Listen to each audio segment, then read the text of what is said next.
Oh! Oh no! रविवार की शाम थी। ऑस्ट्रेलियाई का सिडनी शहर, बॉन्डी बीच, समुद्र की लहरें, म्यूजिक की धुनें और हनुक्का त्योहार की खुशियां। यहूदी समुदाय जश्न मना रहा था। लोग नाच रहे थे, हंस रहे थे, तस्वीरें ले रहे थे। माहौल ऐसा था कि किसी को भी जरा सी भी आहट नहीं थी कि कुछ ही पलों में ये खुशियां खून से रंगने वाली। उसी भीड़ में दो आम से लोग भी मौजूद थे, अहमद अल अहमद और उनके कजिन जॉर्ज अल कांस। अहमद वही शख्स जिसने 10 साल पहले सीरिया की जंग अपनी आंखों से देखी थी और मौत के साए से निकलकर ऑस्ट्रेलिया में नई जिंदगी शुरू की थी।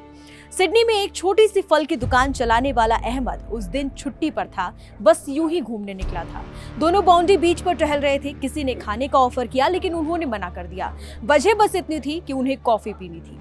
अहमद और जॉर्ज कॉफी के कप हाथ में लेकर बैठे ही थे कि अचानक गोलियों की आवाज गूंज उठी। पहले तो किसी को समझ नहीं आया, फिर चीखें सुनाई दी, लोग इधर उधर भागने लगे। सामने एक बंदूकधारी दिखाई दिया, काले कपड़े, हाथ में राइफल और आंखों में नफरत। वो भीड़ की तरफ अंधाधुंध गोलियां चला रहा था।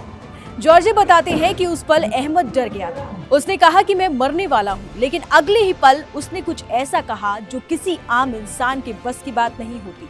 अहमद ने अपने कजिन से कहा कि अगर मुझे कुछ भी हो जाए तो मेरी फैमिली का ख्याल रखना, लोगों को बताना कि मैं दूसरों की जान बचाने गया था। ये कहते हुए अहमद कार पार्क की तरफ बढ़ गया। सामने मौत खड़ी थी लेकिन अहमद के कदम नहीं रुके। एक खड़ी कार की आड़ लेते हुए वो बंदूकधारी के करीब पहुंचा और जैसे ही उसे मौका मिला अहमद उस आतंकी पर झपट पड़ा।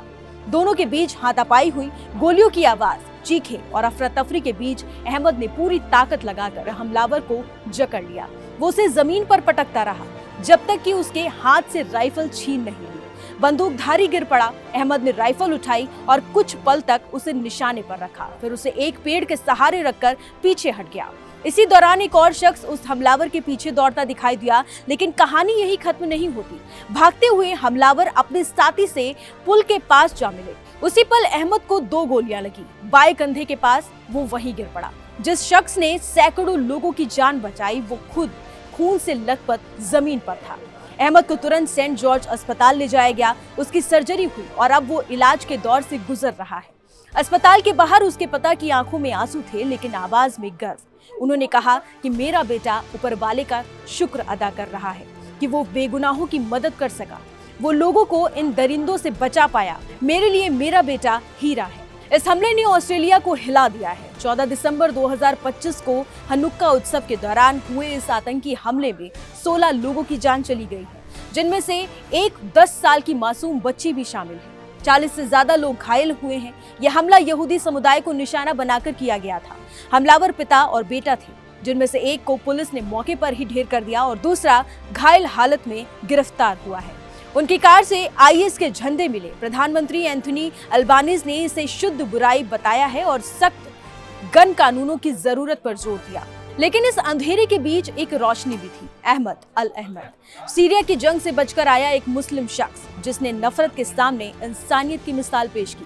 आज ऑस्ट्रेलिया में उसके लिए क्राउड फंडिंग हो रही है। लाखों डॉलर जमा हो चुके हैं ताकि वो और उसका परिवार उस दर्द से उभर सके। इस कहानी का अंत सिर्फ गोलियों और मौत पर नहीं होता, इसका अंत एक सवाल पर होता है। जब नफरत हथियार उठाती है तब इंसानियत को बचाने के लिए कौन आगे आएगा? बॉन्डी बीच पर अहमद ने इसका जवाब दे दिया, बिना वर्दी, बिना किसी पहचान के, सिर्फ इंसान बनकर। और यही असली हीरो होता है।